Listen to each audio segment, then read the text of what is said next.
أعوذ بالله من الشيطان الرجيم. بسم الله الرحمن الرحيم. إذا السماء انشقت وأذنت لربها وحقت وإذا الأرض مدت وألقت ما فيها وتخلت وأذنت لربها وحقت يا أيها الإنسان إنك كادح إلى ربك كدحا فملاقيه فأما من أوتي كتابه بيمينه فسوف يحاسب حسابا يسيرا وينقلب إلى أهله مسرورا وأما من أوتي كتابه وراء ظهره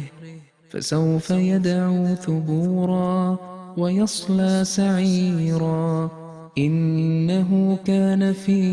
أهله مسرورا إنه ظن أن لن يحور بلى إن ربه كان به بصيرا فلا أقسم بالشفق والليل وما وسق والقمر إذا اتسق لتركبن طبقا عن طبق فما لهم لا يؤمنون وإذا قرئ عليهم القرآن لا يسجدون بل الذين كفروا يكذبون والله أعلم بما يوعون فبشرهم بعذاب أليم إلا الذين آمنوا وعملوا الصالحات لهم أجر